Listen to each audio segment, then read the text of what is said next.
Amados, nós temos falado nesses dias, pregado nesses dias, algumas mensagens aqui nas quartas-feiras, claro que relacionado à oração. Falamos aqui do poder da oração, e que, na verdade, homens de Deus, discípulos de Jesus, também manifestaram muitas vezes um coração incrédulo, duvidaram. Pessoas que andaram com Jesus naquela época, pessoas que estavam com Ele. A Bíblia diz que eu e você hoje, nós somos muito mais bem-aventurados do que eles, porque eles andaram com Jesus, e muitos deles duvidaram. Nós não andamos, mas cremos pelo poder do Espírito Santo que habita em nós. Quer dizer, pelo simples fato de a gente acreditar na palavra, sem haver ter andado com Cristo, isso nos traz uma credibilidade espiritual, isso nos traz maturidade, isso nos traz autoridade diante de Deus, e isso também traz um agrado tremendo diante do coração de Deus. Por qual motivo? Porque a Bíblia diz que a fé é uma das formas de eu e você agradar a Deus.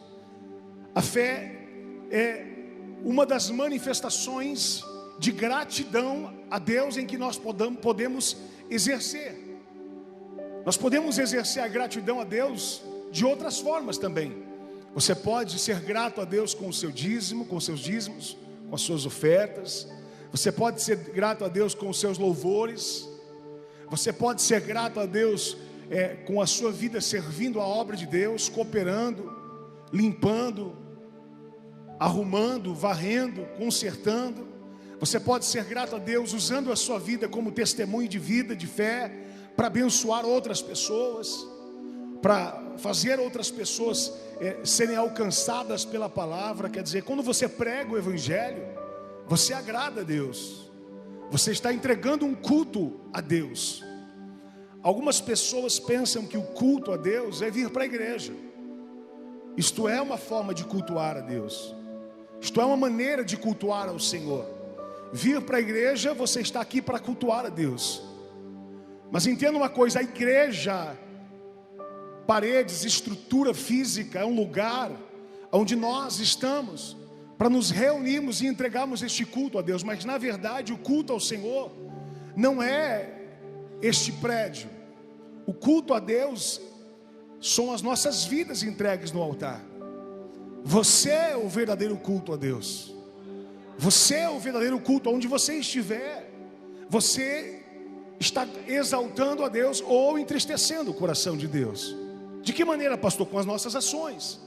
Nós podemos estar exaltando, glorificando, bendizendo, ou podemos estar entristecendo a Deus com as nossas ações.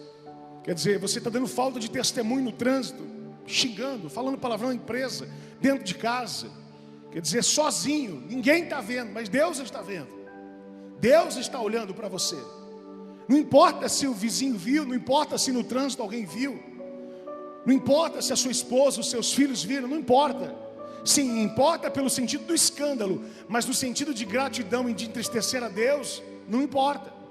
Porque se você está fazendo algo que desagrada a Deus, o mundo espiritual, a nuvem de testemunho está olhando para você. Aonde está pegando argumentos para impedir a sua bênção? Como assim, pastor? O mundo espiritual é feito como de justiça, né? Através da acusação, através do advogado e através do juiz.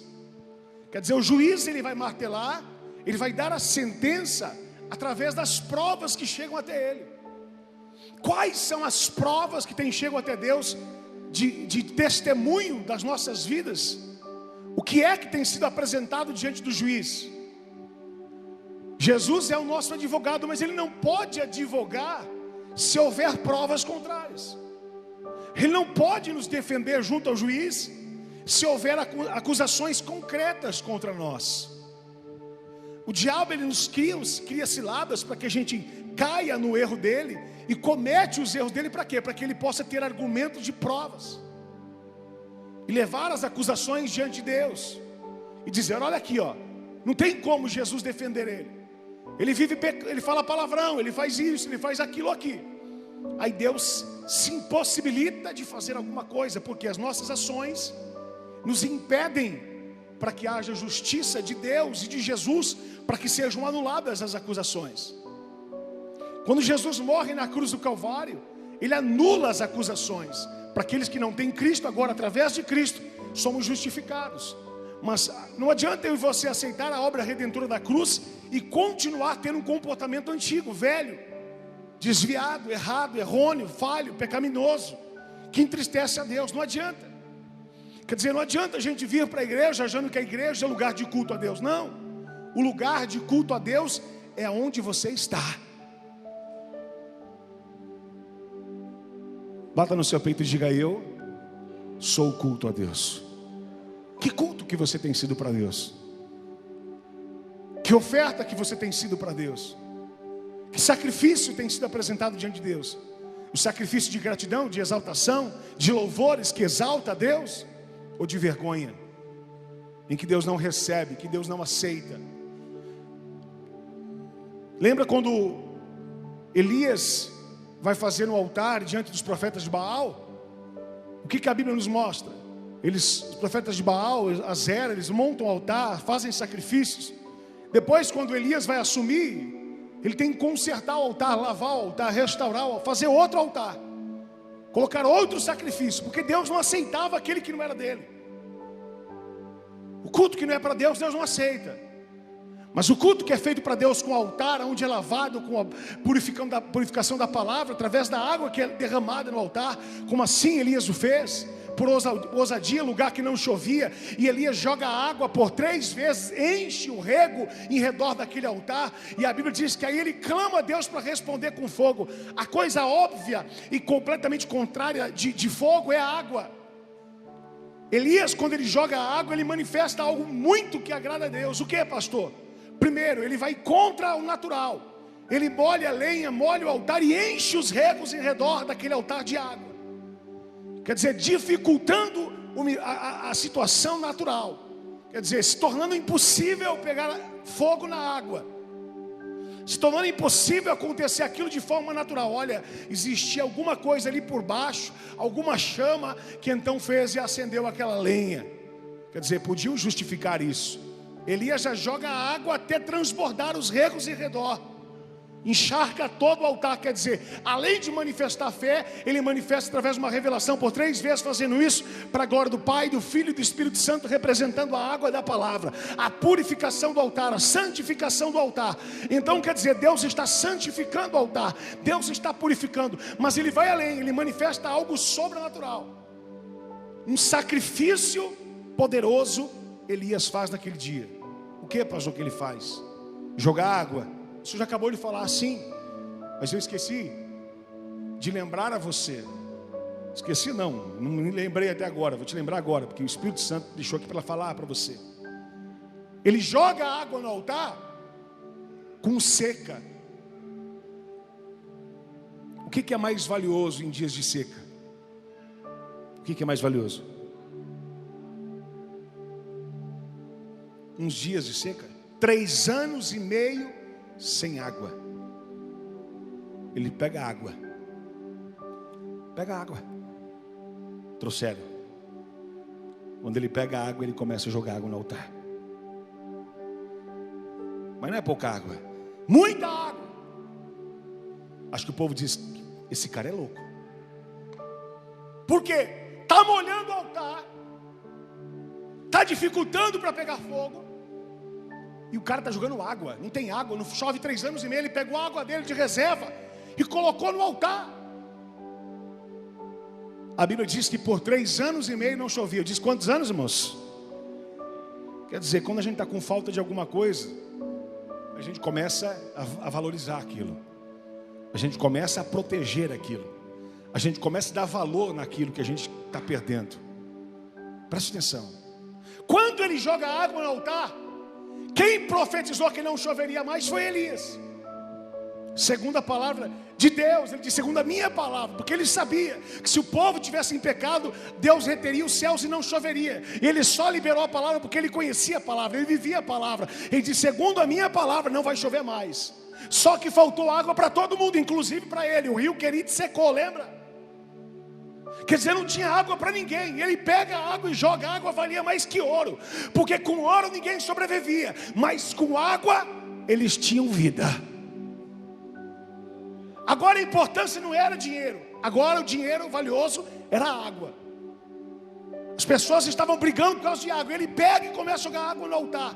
Por que Elias faz isso? Porque Elias era um homem de fé, e ele queria agradar a Deus com o seu culto agradável. Fazendo o quê? Dificultando diante dos homens, fazendo a coisa se tornar impossível, e dependendo plenamente de Deus. E o que mais? Lavando o altar. E o que mais, pastor? Ele estava entregando a Deus o seu maior sacrifício, a água que ninguém tinha naqueles dias. Ele entrega a Deus aquilo que ele queria plantar. O que ele queria plantar? Água. A gente colhe aquilo que a gente planta. Dá licença. Ele fez isso. Ele começou a fazer isso, ó. O que ele estava plantando? O que ele estava plantando? Diga bem alto, o que ele estava plantando? Água. Agora o mesmo Elias, depois de haver feito isso, Deus, se tu és Deus, eu sei que tu és, responde-me com fogo agora sobre este altar, e consuma, Senhor, ele recebendo esse holocausto, esse sacrifício. A Bíblia diz que o fogo de Deus veio e consumiu todo o altar e todo o sacrifício, e lambeu aquela água ao redor, como se tivesse Deus recebendo todo aquele sacrifício. Secou tudo, queimou tudo, sumiu tudo. Alabassure calamanchoramas. Segura aí. Quando o povo, os profetas de Baal olham aquilo, eles ficam: que Deus é esse? Que negócio é esse? Eles se dobram reconhecendo o Deus de Elias. Eles se curvam. 850 endemoniados com lanças se cortaram. Endemoniados, eles deixaram de ficar endemoniados e falaram: esse Deus é o verdadeiro Deus. Como é que pode? Só que eles não sabiam que tudo que Elias estava fazendo era segundo a direção de Deus, como profeta de Deus. Ele montou o altar, ele apresentou o altar, ele glorificou a Deus, ele exaltou a Deus com tudo que ele estava fazendo. Era conduzido pelo Espírito Santo. Ele sabia que o povo não ia viver mais se não chovesse mais sobre Israel. O povo haveria de morrer porque não tinha chuva. Mas Elias, que profetizou para Deus parar e cerrar os céus, é o mesmo Elias que põe no altar água e diz: agora vamos subir o monte. Ele sobe o monte, ele vai lá e diz: escute uma coisa, eu estou vendo uma nuvem do tamanho da mão de um homem. E o povo diz: mas o que tem? Você está vendo? O céu está limpo, não tem nada. Você está vendo aquela nuvem? Olha, irmão, o tamanho da mão de um homem. Não é nada, minúscula. Ele está dizendo: calma, você não está entendendo. Eu estou vendo pelos olhos da fé. O que é que você está vendo, Elias? Eu estou vendo que chuva está chegando sobre este lugar. Eu estou vendo que chuva está chegando sobre este lugar. Se preparem, pode guardar, pode se preparar, porque a chuva de Deus já está descendo neste lugar. Eu creio que esse Deus vai mandar chuva de milagres sobre este lugar, porque eu sei o que eu plantei no altar. Eu plantei água, e se eu plantei água, eu quero chuva. Eu quero chuva. Eu quero chuva aqui neste lugar.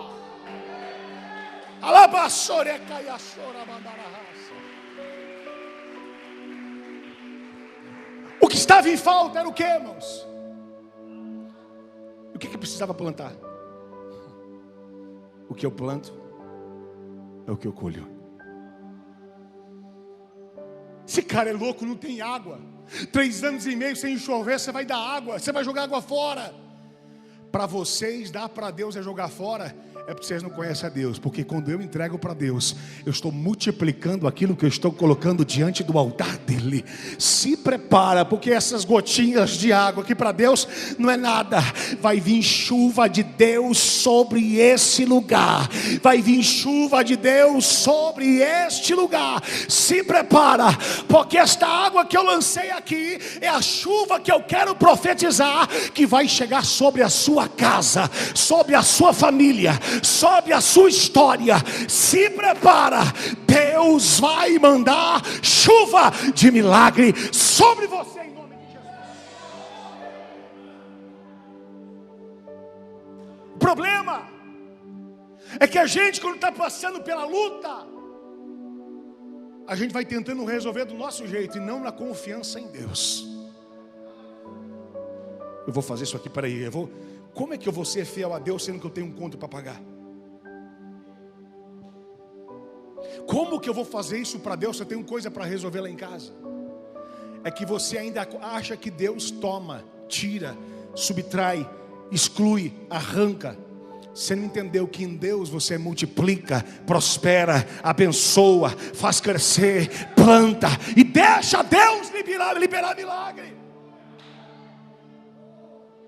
É que a nossa fé entristece a Deus, porque somos incrédulos, somos falhos. Eu disse que existem maneiras de cultuar a Deus: servindo, varrendo, limpando. Existe uma que é sagrada a Deus demais: é quem tem fé. Sem fé é impossível agradar a Deus. Quer dizer que você, quando tem fé, Deus fica muito feliz com você. Quando você fala a Deus, pode molhar, pode encharcar lenha, pode fazer o que quiser, porque o meu Deus é poderoso para mandar fogo neste lugar, e não há água que impeça o fogo de Deus. Sabe o que significa isso? Deus manda dizer para você: não há nada que impeça o agir de Deus ao seu favor. Agindo Deus, quem impedirá? Quem impedirá? Quando Deus e Elias faz isso, ele está dizendo: eu não estou crendo no que eu estou vendo, eu estou crendo naquele que eu confio, que é poderoso, que está aqui hoje. Ele que vai mudar a tua história. Preste atenção. Esses homens oravam e Deus respondia. Elias era um que orava para Deus responder com fogo, para Deus mandar água, e Deus respondia. Houve algumas histórias, eu não sei quantas delas são verdadeiras, de que eu vi e de algumas que pesquisei, mas sei da veracidade desse estudo aqui. Isso aqui vale mais do que qualquer estudo que você possa ler. É a verdadeira verdade. A gente não se baseia no que a ciência diz, a gente se baseia no que Deus diz. Mas como Deus é tão poderoso, faz a ciência enxergar a grandeza e a glória de Deus, e você vai entender. Há um estudo que foi feito em algumas universidades no mundo.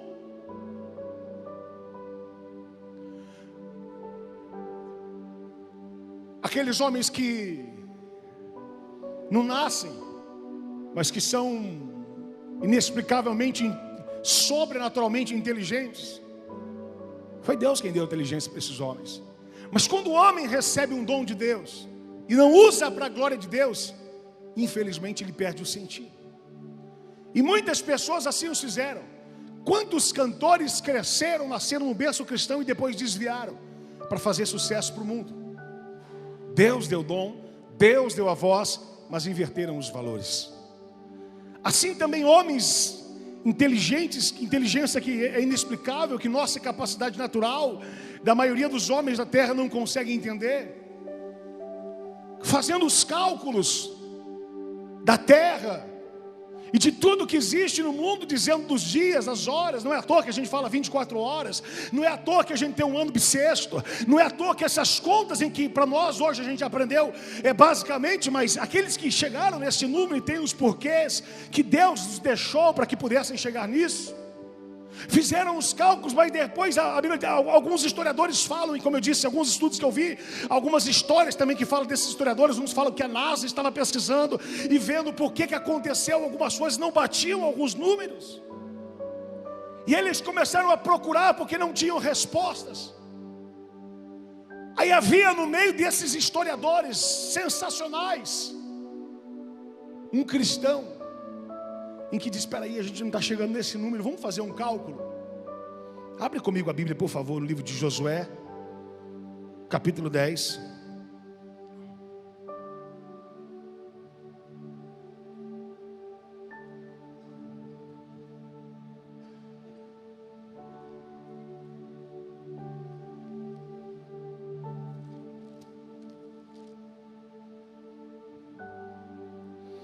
Josué 10, verso de número 12. Então Josué falou ao Senhor, no dia em que o Senhor deu os amorreus na mão dos filhos de Israel. Deus já estava dando vitória ao povo de Josué. Deus havia acabado de mandar saraivadas, chuva, matando chuva de saraiva, matando, arrebentando todos os inimigos, destruindo. Mais do que todo o povo de Israel, Deus fulminou, matou, para dar vitória ao povo de Israel.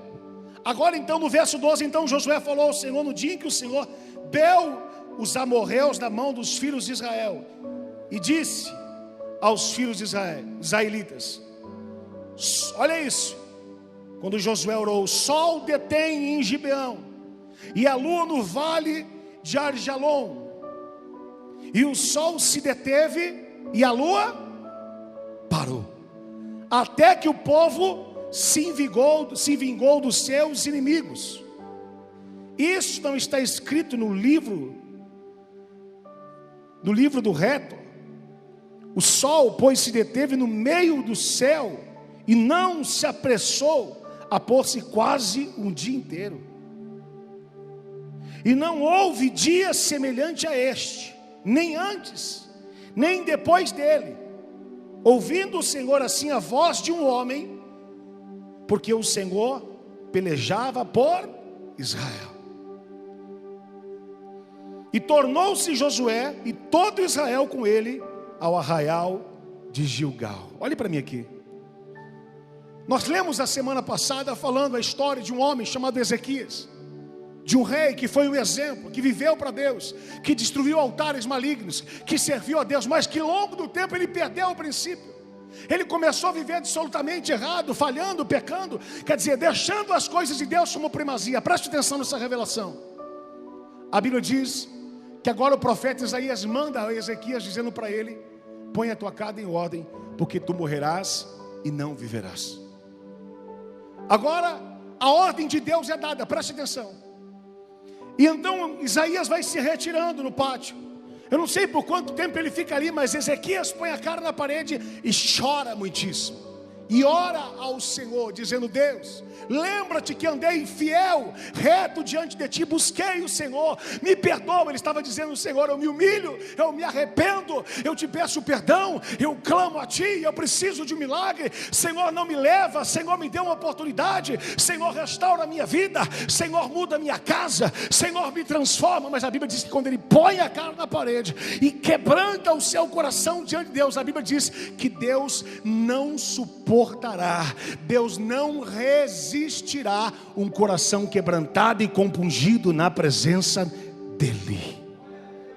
Cutuca o seu irmão aí, diga, querido. Desse jeito aí você está parecendo um morto falando para ele. Diga, querido, Deus não resiste um coração quebrantado e compungido diante dele. Olha como a Bíblia é verdadeira. A Bíblia diz que Deus não resiste um coração quebrantado e compungido. Deus deu a ordem. Mas quando Deus fala, Deus ele faz pegadinha, Deus inventa, Deus mente. Sim ou não, irmãos? Meu Deus. Sim ou não? Jamais. Deus não é homem que minta e nem filho do homem para que se arrependa. Aqui Isaías 38 fala sobre essa passagem. Verso 2 de 38 diz, então virou Ezequias o rosto para a parede e orou ao Senhor, e disse, Senhor, lembra-te, peço-te que andei diante de ti, verdade e coração perfeito, fiz o que era reto aos teus olhos, e chorou Ezequias muitíssimo, quer dizer, se quebrantou. Então veio a palavra do Senhor a Isaías dizendo, vai e diz a Ezequias, assim diz o Deus de Davi, o teu pai, ouvi a tua oração e vi as tuas lágrimas, eis que acrescentarei aos teus dias 15 anos, e livrar-te-ei das mãos do rei da Síria, a ti e esta cidade, e que eu defenderei esta cidade. E isso te será da parte do Senhor como sinal que se cumprirá a palavra do Senhor que o falou. E eis que farei, preste atenção, verso de número 8, registra agora para você tomar posse da revelação. E eis que farei que a sombra dos graus que passou com o sol pelos graus do relógio de Acás volte 10 graus atrás. Agora você vai entender a revelação de Deus mais forte de Deus. Antigamente o relógio do povo era feito através de, como uma pirâmide, com degraus. Quando o sol batia, os degraus, a Bíblia fala de graus, também fala de grau, está certo, graus também está certo. São os graus, as medições, mas também pode ser degraus. Conforme o sol batesse naquela pirâmide, naquele relógio, a sombra será projetada em distância naquele lugar. E aquilo era no relógio. Conforme a sombra o parasse, o pessoal vai dizer assim, agora é meio-dia, agora é 11 horas. Quem está entendendo o que Deus está falando? A sombra, ela estava projetada uma distância à frente, a degraus. A tendência natural do dia, o sol se pondo, a sombra vai descendo, até acabar o dia. Mas a Bíblia diz que Deus não mente, Deus não brinca. A Bíblia diz que o Senhor diz a Isaías, volte lá e profetize que eu vou acrescentar anos de vida a ele. E no verso 8 diz a Bíblia, eis que farei que a sombra dos graus que passou com o sol pelos graus do relógio de Acás volte 10 graus atrás. Deus está dizendo, como eu não posso voltar atrás da minha palavra, eu vou voltar ao relógio natural do planeta. Só para acrescentar vida pela oração dele. O relógio retrocede, a sombra começa a voltar. Quando o povo olha aquilo e diz, que negócio é esse? Isaías só sabia que havia profetizado algo, que ele ia morrer, e Deus disse, agora mude a profecia, porque ele se arrependeu, e eu vou voltar atrás o relógio só para acrescentar vida. Sabe por quê? Porque a oração de Ezequias moveu o meu coração, com que fez este relógio retroceder, para que 15 anos de vida seja acrescentado sobre ele. Preste atenção. Eu disse que os historiadores pesquisavam e olhavam e não conseguiam achar a falta do dia do que estava acontecendo. E um daqueles que era um cristão lembrou disso, e eu acho que eu sei a resposta, vamos verificar. E ele apresentou a Bíblia em Isaías 38, onde se fala de Ezequias, que voltou o relógio de Acás 10 graus. E ele apresentou Josué capítulo 10, dizendo, o sol parou, a lua se deteve, e eles foram fazer os cálculos, e diz a ciência que bateu cravado da onde tinha explicação das horas, dos dias, dos minutos e dos segundos. Escute uma coisa, o que Deus quer falar para mim e para você hoje. Josué orou e o sol parou, Ezequias orou e Deus retrocedeu o relógio. Deus está dizendo, se prepara, porque a tua oração vai mover o sobrenatural sobre a tua casa, vai mover o mundo espiritual, porque aquele Deus que está falando, ele está aqui, ele é poderoso, ele vai transformar, ele vai retroceder, ele vai mudar, ele vai transformar, ele vai pôr por terra aquilo que não é dele.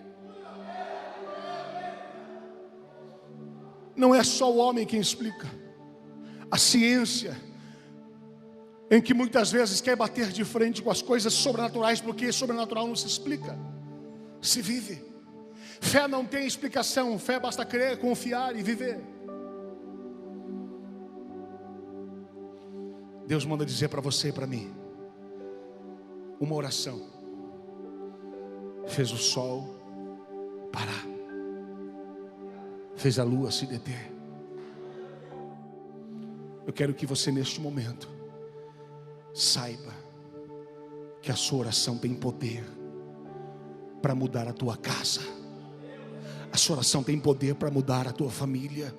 A sua oração tem poder para mudar a história da vida financeira. A sua oração tem poder de entrar nas células de um corpo. A sua oração tem poder de transformar a morte em vida. A sua oração tem poder de trazer vida àquilo que está morto. A sua oração tem poder de restaurar.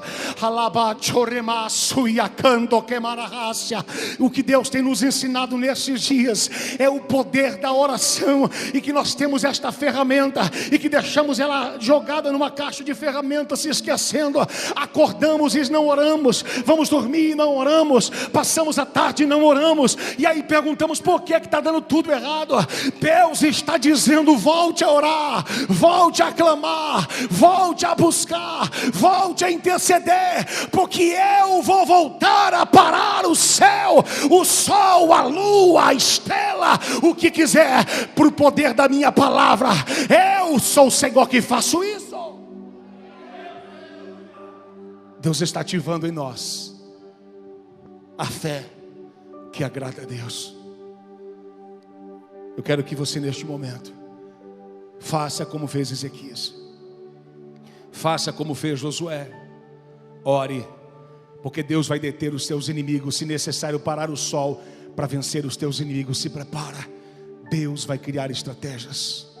Neste momento eu quero que você se ajoelhe, eu quero que você se dobre diante desse Deus, e eu quero que você levante a sua voz. Não é o muito falar, é o poder da oração, é o poder do milagre, é o poder da fé, é o poder do quebrantamento, da humilhação. Deus, Ele responde nossa oração. Deus muda história. Deus transforma as nossas vidas. Deus, Ele abre portas. Deus, Ele fecha portas. Vai levantando a sua voz, vai recebendo ousadia para orar, vai recebendo coragem para orar, vai recebendo autoridade. Os amados louvor, fica aqui embaixo por enquanto, depois a gente sobe. Vamos orar agora, vamos orar agora em nome de Jesus. Toda a igreja, todo mundo orando, campanha de oração. Nós vamos orar, eu vou me ajoelhar agora junto com todos, e nós vamos adorar esse Deus. É isso que nós temos buscado, é isso que nós temos clamado. Não é isso que nós temos que fazer, não é orar, não é buscar. Então nós vamos fazer isso em nome de Jesus. Nós vamos adorar ao Senhor, nós vamos buscar a esse Deus, e vamos vivenciar o extraordinário, porque é o poder da oração, é o poder do quebrantamento, é o poder da intercessão, é o poder do clamor, que vai mover milagres, que vai mover o extraordinário, que vai parar a luz, o sol, as estrelas, e vai fazer milagres acontecer dentro da sua casa. Em nome de Jesus, levante a sua voz. Não existe ministério próspero sem oração, não existe pregação poderosa sem oração, não existe louvor poderoso sem oração, não existe igreja poderosa sem oração, não existe família abençoada sem oração. O Senhor está dizendo: é hora de voltar à igreja a orar, a levantar altares, louvores.